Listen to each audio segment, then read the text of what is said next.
اللهم صل على سيدنا محمد وعلى ال سيدنا محمد سبحانك لا علم لنا ما علمتنا انك انت العليم الحكيم.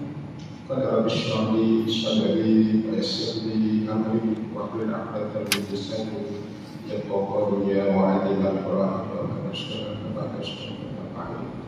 يا رب سليمان يا رب ابراهيم يا رب موسى وعيسى يا رب محمد صلى الله عليه وسلم من ظلمات المسلمين. اللهم صل على النبيين وسلم برحمتك يا ارحم الراحمين. اما بعد. Sekali syukur nikmat Islam, nikmat kalimat masih Allah berikan untuk kita berada di ujung dunia ini. Mudah-mudahan kita dapat isi nikmat hidup kita dengan amal masalah dan masalah dengan niat kita yaitu dari sisi ikhlas Allah itulah bekalan untuk kita tuai di alam sana nanti untuk melancarkan perjalanan kita menuju syurga. Dan kita sambung yang kita dalam 40 hari peristiwa akhir zaman ini masuk hari yang ke-15 atau surat Al-Baqarah. Isu perbincangan kita pada malam ini adalah dua golongan yang akan menjadi penghuni neraka. Dua golongan yang akan menjadi penghuni neraka. Nabi Muhammad pada Rasulullah SAW "Sifani min ahli nar lam arahuma qawmun ma'ahum siyatun ka'adnabil baqar yadribuna biha an-nasa wa nisa'un kasiyatun 'ariyatun mumilatun mima'ilatun ru'usuhunna ka'asnin al-bukht المائلة لا يدخلن الجنة ولا يجدن ريحها وإن ريحها ليوجد من مسيرة كذا وكذا أو كذا. رواه Muslim. Artinya pada Abu Hurairah radhiyallahu anhu kata Rasulullah SAW bersabda ada dua golongan yang akan menjadi penghuni neraka yang belum lagi aku melihat mereka. Pertama, golongan penguasa. Golongan yakni penguasa yang mengincamenti bagaikan ekor lembu yang digunakan untuk memukul orang. Kedua, perempuan yang berpakaian tetapi bertelanjang, berlengang-lenggok waktu berjalan menghayang-hayangkan kamu. Kepala mereka yang disanggung di atas kepala mereka bagaikan bonggol yang hidup unta yang sengit. Kedua golongan ini tidak akan masuk syurga dan tidak akan dapat mencium bau wangi yang sesungguhnya wangi syurga itu sudah tercium dari perjalanan yang sangat jauh daripadanya. Hadis riwayat Muslim. Jadi pada Allah di mana kebenaran sabda Nabi kita sallallahu alaihi wasallam ini dapat kita lihat dari realiti masyarakat yang ada pada hari ini dalam memang berlaku demikian kan. Kita bincang ini ada 42 hadis semua tanda-tanda awal kiamat. Ada golongan yang suka memukul orang dengan cemeti tanpa soal siasat, bertindak kepada manusia dengan hukuman riba, suka hati dia. Dan ramai perempuan yang berpakaian tetapi bertelanjang. Yang ini maksudnya kalau kita nak katakan berpakaian pun boleh. Kerana masalahnya secara kain di badannya. Dan kalau kita nak katakan bertelanjang pun boleh. Sebab kerana walaupun berpakaian tapi hanya dengan secara kain sahaja. Maka samalah dengan telanjang. Ataupun yang dipakaian dengan pakaian sangat tipis, sehingga menampakkan warna kulit dan mencorakkan bentuk aurat. Nampak 18, 20, 30, 40 dan sebagainya. Kemudian bertelanjang sampai berjalan sampai menghayung-hayungkan badan dengan sanggul yang besar seperti gok unta. Dan kedua golongan ini tidak akan masuk dalam syurga dan tidak akan dapat mencium bau wangi syurga. Walaupun semerbak wangi syurga telah tercium dari jarak perjalanan jauh, yaitu selama kurang lebih 500 tahun sebelum sampai pada bawah syurga. Jadi pada Allah kita bicara golongan ini pada malam ini, yang mana mudah-mudahan kita tidak tergolong dalam golongan ini, waspada untuk diri kita, keluarga kita, kaum kerabat kita, atau pesanan-pesanan sistem kita. Itulah bagi kita bahawa dasarkan hadis yang sebut kita bicara ini adalah kita bahawa dua golongan manusia, dua golongan manusia yang dijamin oleh Allah akan memasuki neraka. Yang neraka kita maklum bahan bakarnya adalah manusia. Batu, batu-batu sama ada batu pada berhala, itu di antara yang bahan bakar neraka, di antara banyak yang lain. Pertama kita tengok penguasa atau pemimpin yang zalim dan tidak adil. Sudah bukan? Yang mana sesiapa yang bertanggungjawab untuk memimpin umat, sedangkan dia berbuat sesuka hati dia, merampas hak rakyat, menangkap dan menyiksa rakyat yang tidak berdosa, dan dipenjarakan tanpa dibicarakan di mahkamah dan sebagainya, tentang undang-undang yang ada pada Allah Taala. Mengamalkan kroni-kroni dan ahli keluarga dan kebahagiaan kekayaan negara dan minta ulama yang ikhlas, semuanya itu dalam pertahankan agama Allah, dan maka kuasa dunia tidak akan menuju surga. Walaupun kita lihat. Sampai lagi kita dalam hadis riwayat Ibnu Al-Athir dan Abu Naim, maksudnya dua golongan dalam umatku. Apabila mereka baik, maka baiklah seluruh manusia. Dan apabila mereka rosak, maka seluruh umat buruk akan rosak. Maka mereka itu adalah para umara, iaitu pemimpin, dan ahli fiqh, iaitu ulama. Ini dua. Dan dalam hadis lain Nabi sebut, maksudnya ditimpa kecelakaan ke atas umatku berpunca daripada ulama mereka yang telah jahat.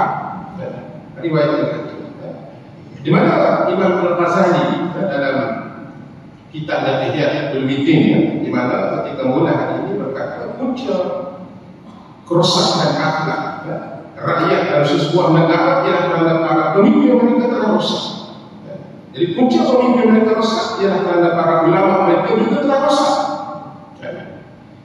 Jadi berdasarkan keterangan ini adalah kita bahawa bila para pemimpin negara rosak akhlak dengan rasuah, dengan politikuannya, dengan sekian aspeknya, atau menjatuhkan kesesaran, bodoh menuduh sesama, sedikit kejahatan, gila dunia, gila pangkat, zalim dan seumpamanya. Sementara itu umara atau pemimpin. Yang kedua sementara para ulama. Para ulama yang peranannya menasihati dan memimpin para umara bila mereka tidak melaksanakan tanggungjawab sebagai pemimpin. Mereka juga terlibat dengan krisis mengutuk dan memecah gila dunia, gila pangkat dan lain-lain. Maka tidak heran rakyat atau orang turun sama mengikut jejak langkah mereka, bahkan bertindak lebih kehadiran lagi. Jadi kita lihat dengan keadaan begini berlaku, yang mana umat akan menjadi semakin kusut. Bagaimana kita yang hidup di zaman ini tidak menghadapi kadang-kadang kita pertama ini mana Allah Ta'ala sendiri dalam sebuah hadis kursi telah menunjukkan jalan kepada hamba-Nya. Maksudnya firman Allah, aku adalah Allah yang tidak ada lagi Tuhan selain aku adalah pemilik segala-galanya dan raja bagi segala raja. Sesungguhnya di hati segala raja dan pemimpin adalah dalam tangan yang kekuasaan aku. Sesungguhnya bila hati segala rakyat taat kepada aku, maka ketika itu aku akan merubahkan hati segala raja dan pemimpin negara menjadi lemah lembut dan mencurah rasa kasih sayang kepada mereka. Tetapi bila hati rakyat hendak berpaling daripada aku, yakni tidak taat dan neraka, maka aku akan merubahkan hati segala raja dan pemimpin negara menjadi kejam dan zalim kepada mereka. Mereka ditimpa siksaan yang amat berat. Oleh itu janganlah yang rakyat cuba untuk menentang raja-raja dan para pemimpin mereka. Sebaliknya apabila mereka melihat raja dan pemimpin mereka zalim, maka hendaklah mereka memperbanyakkan berzikir dan mengingati aku dan terus-menerus mentaati perintah. Maka urusan menangani sikap raja dan pemimpin mereka adalah di tangan aku. Hari waktu kami dalam hadis ini hadis kursi. Yang mana sekiranya para pemimpin atas suatu tindakan yang akan melahirkan keberatan yang lebih besar, seperti seseorang penguasa itu memberi arahan yang bercanggah dengan undang-undang, maka ini merupakan perkara yang boleh mengundang keberatan yang besar. Sebab kerana sudah telah wujud lagi ke dalam undang-undang, ataupun kata para pemimpin melakukan rasuah ramah kepada rakyat dan sebagainya, justru itu sekali diberikan nasihat dan kritik secara terbuka kepada mudaratnya. Jadi dengan ini pernah dikatakan oleh Imam Nawawi mengatakan terhadap Sultan Sahir Petrus yang memerintah kerajaan Mesir itu kerana telah merupakan perkara yang bercanggah dengan undang-undang Islam ketika.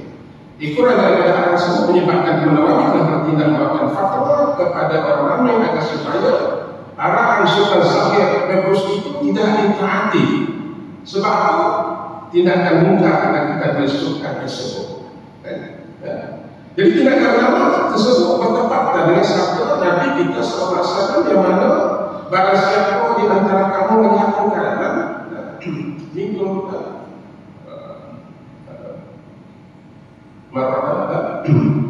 minum mungkar paling baik itu biar. Barang siapa yang melihat kamu melihat mungkar maka dia berubah dengan tangan atau berkuasa tangannya. Jika tidak mampu, fa'ilah syafiyah fabilisan. Jika tak mampu, ubah dengan lidah, ditegur dan sebagainya. Fa'ilah syafiyah fabiqan. Jika tak mampu juga, maka ubah dengan hati. Padahal tentunya benci kepada maksiat, kemungkaran lakukan dengan hati. Ya. Dan agar yang ini dimana terlihat bahawa sudah kata tadi, dan itu kata dengan hati itu sudah lemah iman. Riwayat diriwayatkan itu berkaitan penguasa yang zalim, yang tidak yang akan menjadi penghuni neraka. Yang kedua, perempuan yang hanya berpakaian tetapi diangkat ke telanya, iaitu seumpama orang dengan lembut suatu berjalan dengan mahaya menyebab kepada ini sanggulnya daripada kebongkar yang sengit.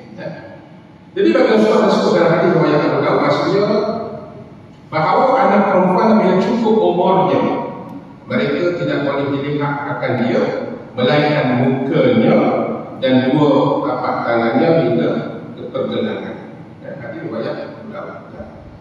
Diriwayatkan bahawa Asma binti Abu Bakar anak kepada Sayyidina Abu Bakar Siddiq telah menemui baginda Rasulullah sallallahu alaihi wasallam dengan macam pakaian yang nipis. Maka bagi Rasulullah bersabda, wahai Asma, sesungguhnya seorang lelaki yang telah berhaid telah cukup umur tidak boleh baginya menzahirkan anggota badan kecuali pergelangan tangan dan wajah sahaja. Tadi riwayat Muslim dan Bukhari. Itulah bagi kita bahawa Allah sebut dalam surah An-Nisa ayat 34.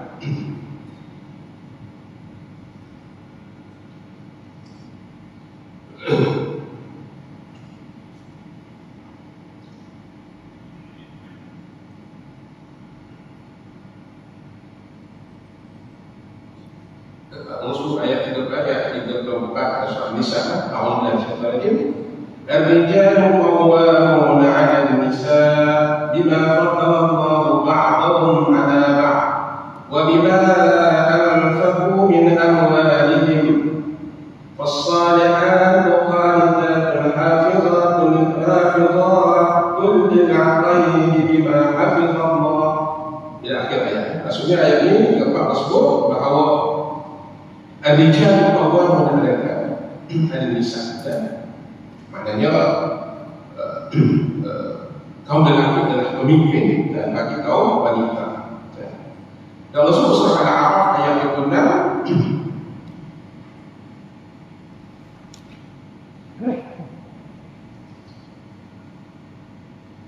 Ya bani Adam qad anzalna 'alaykum libasan yuwari sawatikum wa risha wa libasu taqwa dhalika khair dhalika min ayati Allahi la'allahum yadhakkarun.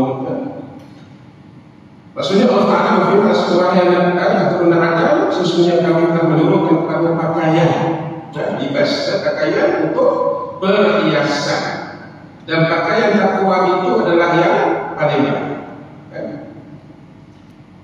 Jadi Nabi kita bersabda, dari siapa sahaja wanita yang memakai wangi-wangian kemudian melewati suatu kaum supaya mereka mencium bau, maka wanita itu telah dianggap melakukan zina, dan tiap-tiap mata itu adalah zina. Dan inilah kita yang banyak masuk surah An-Nur ayat 31.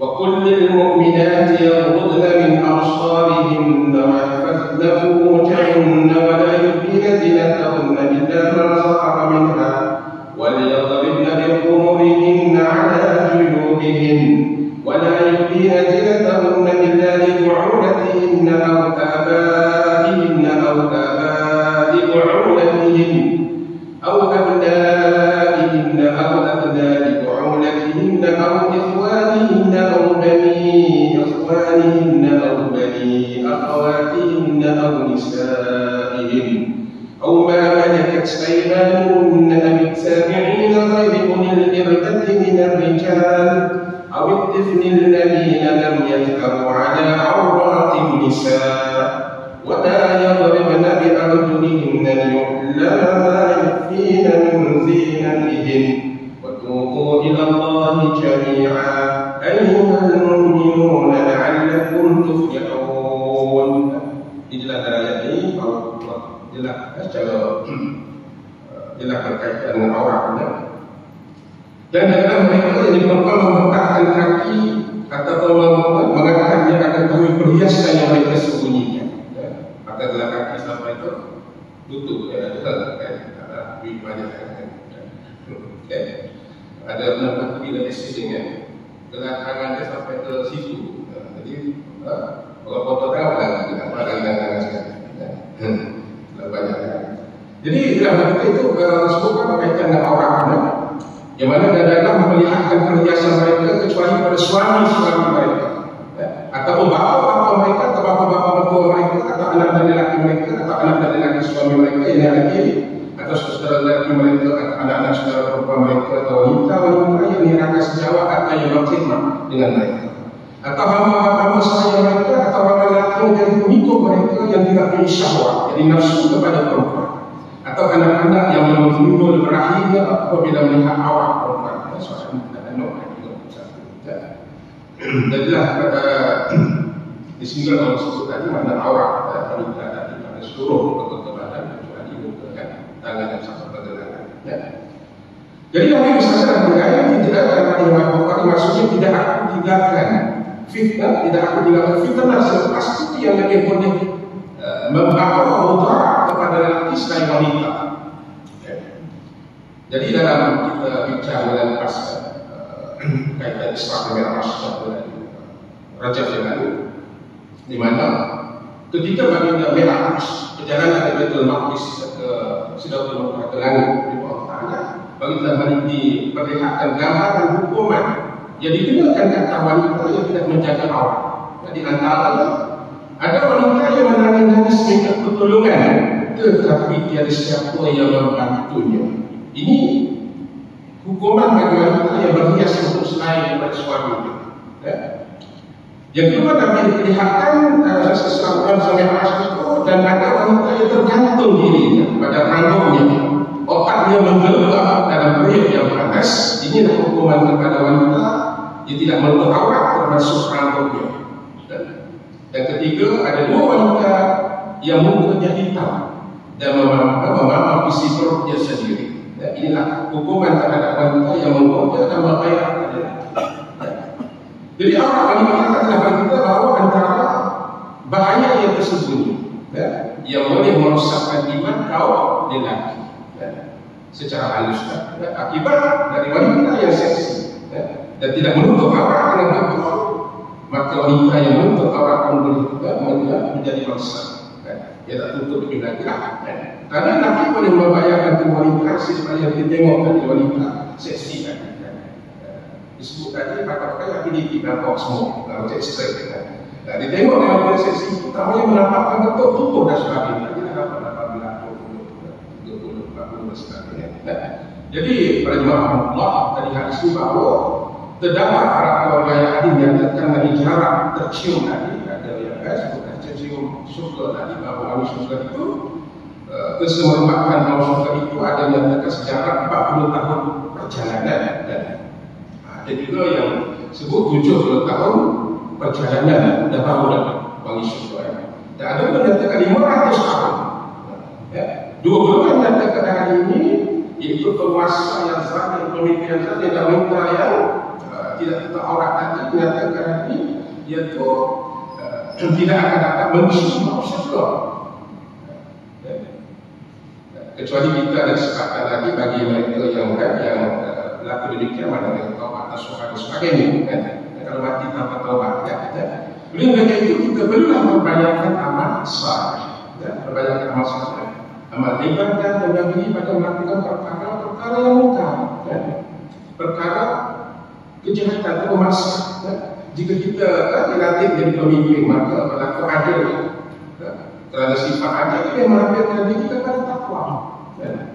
Betul saudara, Rasulullah SAW lain di antara orang yang dapat nama Allah di akhirat nanti dia adalah pemimpin yang adil.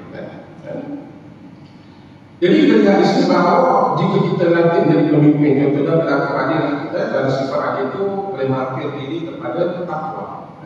Jadi orang bertakwa.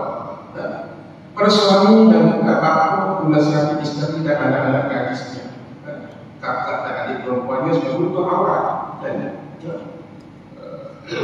dengan sempurna, bukan tutup ugat saja, bukan bungkus aurat. Jangan memudahkan aurat karena mereka karena dia mendatangkan kerugian Allah SWT. Jadi di samping itu juga banyak yang beristighfar dan juga besar jari dan sebagainya bagi kesediaan diri kita untuk menghadapi hari-hari akhirat kelak yang mana kerana dengan salat pada itu juga boleh menghapuskan dosa-dosa kita sebagai juga dosa-dosa seperti dosa dan taubat dosa kita tidak tergolong seperti tadi pemimpin sama pemimpin kita yang lebih besar atau besar itu adalah aku juga atau dan rumah tangga dan keluarga dan sebagainya. Karena untuk mengelakkan pemimpin yang tadi yang adil, wanita yang tak aurat tutup aurat apa yang ditunjukkan jelas pada kita surah An-Nur tadi pakai tudung lagu sampai tak nampak tutup lagi bagian perhiasan.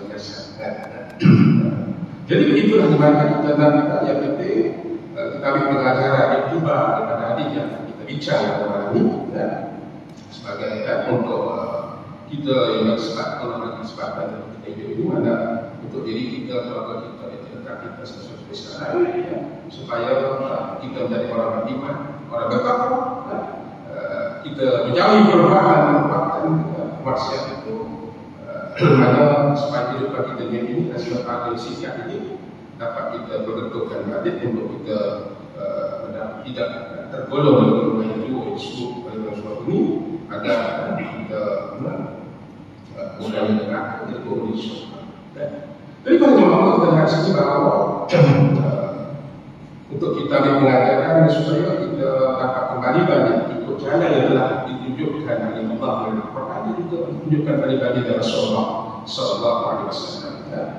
Jadi dalam itulah mana kita supaya memang kita tak untuk tapi ada juga orang tu ustaz kita Islam masukkan surga juga dia nak juga walaupun digambarkan oleh banyak ayat-ayat berkaitan dengan siksa dan sebagainya.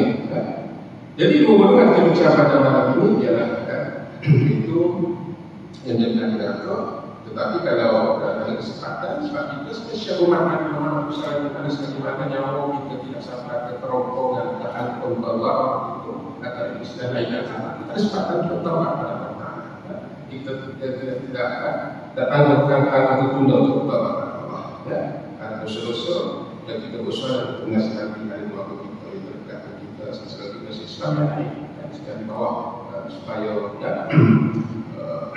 sama-sama untuk kita menuju ke surga. Pasti itulah yang kita nak. Jadi pada Allah tadi hadis ini apa yang filosofi ini memang dah berlaku Cuba kita ambil pengajaran agar kita lindungi diri kita, keluarga kita, atau usaha-usaha yang lain supaya agar tidak tergolong dalam golongan yang kita bicarakan. Jadi sebab apa kerana kita bahawa takut adalah dengan digambarkan Allah berkaitan neraka seperti ini, yang mana contohnya neraka Jahannam atau disebut Jahannam dan sebagainya. Jadi ada salah satu neraka yang mana yang sudah tak asing lagi kita selalu dengar dari Quran tersebut banyak mana neraka Jahannam itu bertingkatkan neraka yang pertama, neraka yang ada atas dari neraka, yang mana neraka Jahannam akan digunakan untuk umat kita, umat-umat yang sedang melakukan maksiat atau yang sedang mudah melakukan dosa besar, namun tidak segera bertaubat kepada Allah SWT. Jadi orang yang berada di neraka Jahannam ini akan disiksa sesuai dengan banyaknya dosa selama dia hidup di dunia. Tak hanya itu juga calon. Orang di neraka Jahannam ini dia antaranya orang yang bertakwa, yang mana orang munafik, yang beriman tapi kufur, orang kafir tidak sesat beriman dan selalu mengabaikan perintah kepada Allah SWT. Diriwayatkan dalam surah At-Taubah ayat 8. وعد الله المنافقين والمنافقات والكفار نار جهنم خالدين فيها حسبهم ولعنهم الله ولهم عذاب مقيم. Maksudnya Allah mengancam orang-orang yang munafik, baik laki-laki dan perempuan serta orang kafir dengan neraka Jahannam. Mereka kekal di dalamnya. Cukuplah neraka itu bagi mereka. Allah melaknat mereka, bagi mereka azab yang muqim atau kekal. Dibagi laki-laki orang kafir memang sedang kita Islam tadi pada Nabi Muhammad surga. Yang kedua neraka yang kita kenal adalah Saqar, di mana adalah neraka yang diciptakan khusus bagi orang-orang yang tidak mengerjakan salat, tidak sembahyang, orang yang suka membicarakan keburukan orang lain, mengumpat dan orang yang mendustakan hari pembalasan, dan juga orang yang tidak menyantuni orang miskin padahal dia mampu. Di neraka Saqar itu dia tempat kembali bagi orang tersesat, orang yang berdosa, kerana disebut oleh Allah dalam surah Al-Muddathir ayat 2-3, ma salakakum fi saqar qalu lam naku minal musallin. Maksudnya, apakah yang masukkan kamu ke Saqar? Lalu mereka menjawab, yang kami dahulu tidak termasuk orang-orang menjaga salat. Dan sebenarnya di neraka utama, yang mana neraka utama ini neraka yang diciptakan untuk orang-orang yang senang. Orang senang apa? Senang berqibah dan mengumpat. Yang saya ada calon penghuni neraka utama ini ialah mereka juga suka mengadu domba. Orang yang suka, yang terlena dan kekayaan yang sedang mereka miliki. Jadi orang ini menganggap harta dan atas segala-galanya. Padahal harta itu tidak berguna di akhirat jika tidak digunakan untuk perbuatan yang baik, untuk bersedekah kepada nyawa pasrahnya. Ini disebutkan oleh Allah dalam surah Al-Humazah ayat 9. Sungguh celakalah bagi setiap pengumpat dan pencela yang mengumpul harta dan menghitungnya. Dia yang manusia mengira apabila itu tidak dapat mengatakan sekali bahawa pastilah dia akan dilemparkan ke dalam neraka utama. Dan tahukah kamu apakah neraka utama itu? Yaitu api Allah yang menyalakan dan membakar sampai ke hati. Sungguh api tersebut itu rapat atas diri mereka, sedangkan mereka dulu ditingkat pada tiang-tiang yang banyak. Yang keempat, neraka Jahim. Jahim ini juga neraka yang digunakan untuk siapa? Untuk menyiksa orang yang musyrik, menyunjukkan Allah Akbar. Neraka Jahim juga memiliki api yang menyala-nyala, yang melahap, yang mana disebutkan dalam surah Asy-Syu'ara ayat 1. Wa burrijatil jahim lil ghawin. Maksudnya dan kemudian diperlihatkan dengan jelas neraka Jahim itu kepada orang-orang yang ghawin, sesat. Dan kelima neraka lazah, yang mana lazah itu maksudnya dia menyala-nyala, api menyala. Ini artinya neraka lazah dan neraka api menyala dan bertobat-tobat dalam alam kita. Orang berkata calon dengan lazah siapa dia? Orang mendustakan kebenaran, berpaling dari keimanan kepada Allah, dan mereka yang mengikuti jejak syaitan. Dan itu calon-calon dengan Allah. Orang ini adalah golongan orang yang celaka yang ada pada penghujung hidupnya. Disebutkan dalam surah Al-Lail ayat 12 hingga 16 berbunyi, sesungguhnya kewajiban kami memberi petunjuk dan sesungguhnya kepunyaan kami akhirat dan dunia, maka kami beringatkan kamu dengan neraka yang menyala-nyala lazah. Tidak ada yang masuk ke dalam kecuali orang-orang yang paling celaka, yang mendustakan yang kebenaran dan berpaling dari iman. Dan kemudian neraka Habiyah atau neraka Wil, yang mana neraka Habiyah atau Wil ini adalah neraka tingkatan yang ke-6, yang mana neraka Habiyah ini dikenal dengan tempat penderitaan yang terdalam. Calon-calon penghuni neraka Habiyah dan Wil ini siapa dia? Orang-orang yang berbuat curang dalam mengukur dan menimba urusan dunia, atau biasa dikenal dengan pedagang yang culas dan yang timbang suka dan ejak kilo dan sebagainya itu. Jadi mereka ini akan dibakar, masukkan dalam roh sebagai azab atas perbuatan yang sudah mereka lakukan. Namun neraka Wil ini disebut juga dalam surah Al-Mutaffifin ayat 1-3. Wailul lil mutaffifin alladzina idza iktalu 'alan nas yastawfun wa idza kaluhum aw wazanuhum yukhsirun. Itu kecelakaan besar bagi orang-orang yang curang, yaitu orang-orang yang bila menerima takaran dari orang lain mereka minta dipenuhi, dan bila mereka menakar atau menimbang untuk orang lain mereka mengurangi timbangan. Dan itu yang tersahih, di mana tersahih ini tingkatan neraka yang sedang di mana menjadi seburuk-buruk tempat untuk kembali. Yang mana cara-cara yang ada tersahih ini adalah orang-orang memanfaatkan peringatan, orang membantah tentang Allah tak memiliki ilmu pengetahuan dan mereka menjadi ikut syaitan. Sebab itu maka saya ini juga dihuni oleh orang yang selama hidupnya berbuat zalim, yakni dengan memakan harta anak yatim. Mereka nak saya ini juga ada tempat bagi orang yang mengingkari ayat-ayat Allah dan menemukan dakwah para nabi dan rasul. Kalau sebut dalam surah Al-Ahzab ayat 45, khalidina fiha abada la yarjuna waliyyan wa la nasira inna Allaha la'ana al-kafirin wa 'adda lahum sa'ira. Sesungguhnya Allah Ta'ala melaknat orang kafir, menjadikan bagi mereka api yang menyala dari neraka, mereka kekadarannya selama-lamanya. Mereka dikatakan seorang pelindung dan tidak kena seorang penolong. Dan yang terakhir neraka Habiyah, yaitu neraka yang mana yang ada di tingkat terakhir, 8, yaitu paling bawah sekali. Dan Habiyah ini digambarkan sebagai jurang yang gelap dan dalam. Jadi cara-caranya apa? Orang memiliki sifat munafik semasa hidupnya. Ini sesuai dengan Rasul dalam surah Al-Qur'an ayat 8 hingga 9. Wa amma man khaffat mawazinuhu fa ummuhu hawiyah. Wa ma adraka ma hiya narun hawiyah. Mana dan ada orang yang ringan timbangan kebaikannya, maka tempat kembalinya adalah neraka hawiyah. Tahu apa neraka itu? Yaitu api yang sangat panas. Lebih dasar adalah ini semua nama-nama neraka itu ada 8, yaitu Jahannam, Saqar, Qamar, Jahim, Al-Saq, Wil, Al-Qahar, Sa'ir dan Habiyah. Semuanya ini adalah mana tempat azab.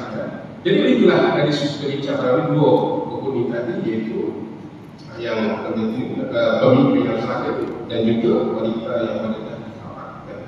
Jadi itu kita ambil pengajaran habis